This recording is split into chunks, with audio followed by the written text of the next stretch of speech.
बिस्मिल्लाहिर्रहमानिर्रहीम। नाज़रीन, मैं हूं अज़मत खान और आप देख रहे हैं प्रोग्राम अज़मतनामा। नाज़रीन, आज के इस व्लॉग में ईओबीआई को डिस्कस करेंगे। ईओबीआई के बारे में मुतअद्दिद व्लॉग्स में हमने आपको बताया कि ईओबीआई में अफरादी कुव्वत इंतहाई कम रह गई है और इस वक्त अफरादी कुव्वत कितनी है और कितने होने चाहिए थे। ईओबीआई में नई भर्तियाँ कब शुरू हुई और वो भर्तियाँ क्यों रोक दी गई, टेस्ट हुए, कितने लोग टेस्ट में अपीयर हुए, नया खून आ रहा था ईओबीआई में, वो इदारे को आगे ले जाते, लेकिन इदारे के अंदर मौजूद नायल करप्ट अफसरान ने क्यों ये भर्तियों का अमल सबोताज किया है, क्यों भर्तियां रुकवाई हैं, उन अफसरान के खिलाफ क्या कार्रवाई होगी, क्या कार्रवाई होने जा रही है, इस्लामाबाद हाई कोर्ट का इस पर डिसीजन क्या है, ये सारी सूरत हाल आज के इस व्लॉग में डिस्कस करेंगे। इसके लिए हम स्टूडियो में ज्वाइन किया है मोहतरम इसरार यूबी साहब ने। सर, आपका बहुत शुक्रिया कि आपने हमें अपना कीमती वक्त दिया। थोड़ा सा हमारे नाज़रीन को बताइएगा कि ईओबीआई में जो नए अफसरान की और मुलाजमीन की भर्तियां होने जा रही थी, वो टोटल कितनी भर्तियां थी, उनका अमल कब शुरू हुआ था और क्यों रोक गया? बहुत शुक्रिया। देखिए, ये जो यूबीआई में भर्तियां हैं, ये पिछले जो चेयरमैन थे, ये उनका एक मंसूबा था कि 250 नए अफसरान को मुख्तलिफ कैडर के यूबीआई में शामिल किए जाए, क्योंकि यूबीआई में आखिरी भर्तियां हुई थी 2014 में, तकरीबन 250 अफसरान स्टाफ की। लेकिन अब 2014 से आज लगाई 11 बरस हो गए हैं। इस दौरान बेशुमार मुलाजमीन इदारे से रिटायर हुए हैं। उसके नतीजे में इस वक्त यूबीआई में अफरादी क़ुव्वत की शदीद किल्लत है और बताया जाता है कि सिर्फ 38% जो अमला है ना, वो काम कर रहा है। इसकी जो असल जो तादाद है वो 1476 थी। तो 250 अफसरान की जो भर्तियों का अमल था, ये पिछले साल शुरू हुआ था और इसमें आईटी कैडर है, इसमें फाइनेंस कैडर है, इसमें लॉ कैडर है, इसमें ऑफिस कैडर है, इसमें ऑपरेशन कैडर है, इसकी असामियाँ थी। ठीक है। और ये पिछले चेयरमैन थे, उनका मंसूबा ये था कि इनका जो भर्ती की जाएगी उसको शफाफ और मेरिट पे किया जाए।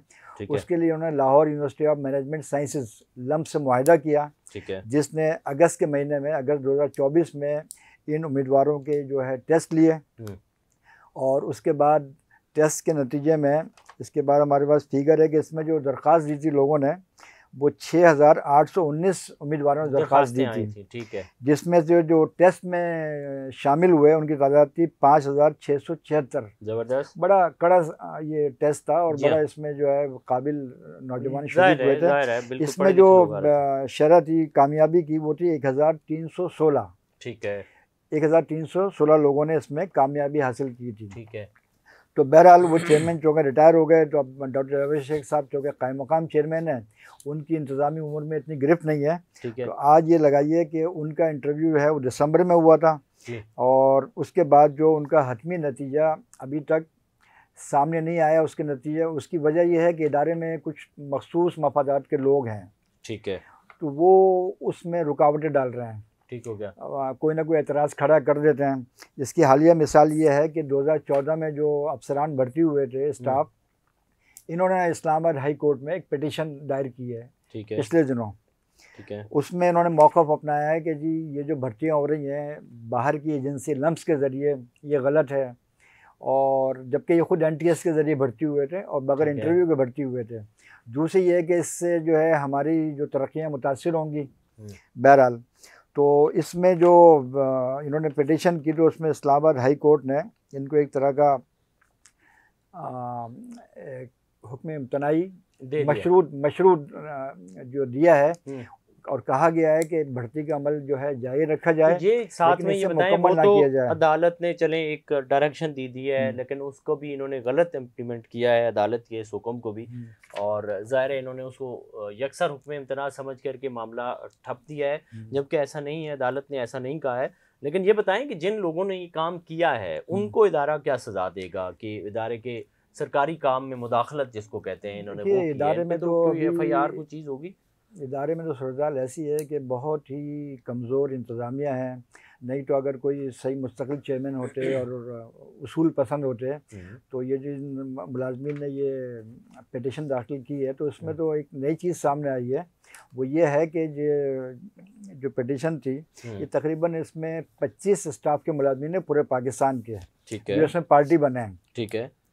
तो उनके बारे में जो चीज़ सामने आई है, जो इस पर टॉप पर है, तो इसमें आपको याद होगा हमने एक प्रोग्राम भी किया था कि रीजनल ऑफिस मांगा मंडी का एक मुलाजिम था जिसने उसमें पेटी कैश में जालसाजी की थी, जी, गबन बिल्कुल। किया था, बाद में उसको बचा लिया गया था, वो इसमें सरे फहरिस्त है। अच्छा, वो भी शामिल है, वो सर, सरे बनाया हुआ फहरिस्त है इसका। इसके अंदर, सुना ये वो भी इसके लम्स के टेस्ट में खुद अपीयर हुआ? अपीयर हुए थे, लेकिन उनके मार्क्स जो थे वो इतने तसल्ली बख्श नहीं थे। अच्छा, फेल तो हो उनको गया वो? अंदाज़ा हुआ, नहीं फेल नहीं हुए थे, लेकिन वो अच्छा। आखिरी उस पर थे, तो उन्हें अंदाज़ा हुआ कि भाई ये तो नहीं होगा। हुँ, दूसरे ये जो ग्रुप है, ये जो 2014 में भर्ती हुए थे, इन्होंने ना एक मोनोपोली बनाई हुई है। ठीक इनको है। ये भी एक खदशा है कि अगर वो लोग आ गए, नए तो अफसरान, हमारे जो धंधे चल रहे हैं मुख्तलिफ, तो ये जो बंद हमने हो जाएगा। इजारादारी की भी, वो बंद हो जाएगी। तो हुँ। जब इसमें ये पिटिशन आई एचआर डिपार्टमेंट, तो मालूम ये हुआ कि एचआर डिपार्टमेंट ने जब इनकी पिटिशन का जायज़ा लिया, हुँ, तो उसमें जो 25 मुलाजमीन हैं, हुँ। उसमें बेशतर के दस्तखत जाली हैं।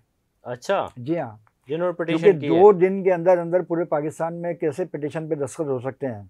ठीक है। जब इंतज़ामिया ने इस पर कुछ पूछ-गुछ की, तो चंद मुलाजमीन ने तो इस बात का इकरार कर लिया कि हमारे हमारे दस्तखत नहीं दस्तखत है। नहीं है। हाँ, लेकिन इस वक्त आपको मालूम है कि जो एचआर डिपार्टमेंट के जो इस वक्त सरबराही कर रहे हैं, हुँ, वो एक बड़े दबंग अफसर हैं, हामिद अली खान। ठीक है। तो ये मामला उनके पास आया, तो अब इंतज़ामिया ने अपना ये मौक़िफ़ किया है कि ये जो जिन्होंने जालसाज़ी की है, हुँ, इस केस को जो है हम एफआईए के हवाले करें, ठीक है। ताकि इन लोगों को आइंदा जुर्रत ना हो जालसाज़ी अच्छा। करने की। तो ये जो एक नई भर्ती यूबीआई में होने वाली ठीक थी, है। अच्छा ये जो लोग हैं ना, ये इदारे का मफाद जो है पेश नज़र नहीं रखते, ठीक बल्कि है। अपने ज़ाती मफादात जो है ना, उसका यूबीआई में आजकल बहुत है कि हर आदमी अपने ज़ाती मफाद देख रहा है, एक दूसरे की टांगें खींच रहा है। तो हुँ, उसके नतीजे में ये जो नौजवान हैं, इनसे बहुत सारे नौजवान हमसे भी रब्ता करते हैं, ज़ाहिर है, बिल्कुल तो ऐसी है। उनको इदारा जो है कोई इस हवाले से तसल्ली बख्श जवाब नहीं देता। उनको उनकी किस्मत का क्या फ़ैसला होगा, उससे आगाह नहीं ज़ाहिर किया है, जाता। वो तो लोग वो कहते हैं या हम मुल्क से बाहर चले जाएँ, हाँ, या फिर हम क्या करें, मायूस हैं। जबकि इदारे की ज़िम्मेदारी है कि तो उनको वो ज़ाहिर प्रॉपर है उन लोगों जवाब से दे, राब्ता करे और और उनमें उनके बड़ी लिए कोई शदीद एक तहरीर आप बना करके उनको शदीद बता दें कि बेचैनी ये पाई जाती मामला है। और आपको। और इसमें जो मुख्तलिफ जो बनी ना डीपीसी बनी, जी, जी। तो उसमें भी इसी कमाश के लोग थे। तो हर मीटिंग में, अभी एक मीटिंग कराची में हुई थी 18-19 को, 2 रोज़ा, जी। जिसमें काफ़ी अफसरान, उसमें एक अफसर ने इसी ग्रुप के हुँ, एतराज़ उठा दिया कि भाई ये जो डीपीसी है, ये उससे इख्तियार नहीं है। ठीक है। तो आप ये लगाइए इसमें कितने अखराजात होते हैं, उस टीएडी डीपीसी लेते में हैं, तो सुना है औकात कि होता कुछ है। लोगों को जो है वो नवाज़ने की भी कोशिश की जा रही थी। नहीं, वो सॉरी, वो डीपीसी, ये मैं बात कर रहा हूँ डीएससी की। डीएससी की, अच्छा डीएससी की ठीक है। बात में, डिपार्टमेंटिव सिलेक्शन कमेटी की। अच्छा ठीक है। वो जो हम डीपीसी की बात कर रहे हैं, उसकी कहानी कभी और हम वो बयान ज़ाहिर है करेंगे। अगले किसी तो प्रोग्राम में डिस्कस डीएससी की 18-19 की जो अगस्त को यहाँ पर मीटिंग हुई थी, वो मीटिंग जो है वो रायगंज चली गई, और उन नौजवानों का मुस्तकबिल जो है अभी तक गैर यकीनी। वो इंशाल्लाह उस पर भी बात करेंगे इदारे के लोगों से, और फिर आपको ताज़ा तरीन उसकी सूरत हाल बताएंगे। आज के इस अहम व्लॉग को आपने कैसे समझा, क्या इससे नतीजा अखज़ किया, इस पे मज़ीद क्या सवालात हैं, आपके कमेंट सेक्शन में ज़रूर बताइएगा, ताकि अगले किसी व्लॉग में उसे एड्रेस किया जा सके। इसी के साथ अपने मेज़बान अज़मत खान को दीजिए इजाज़त। अल्लाह ने के बाद।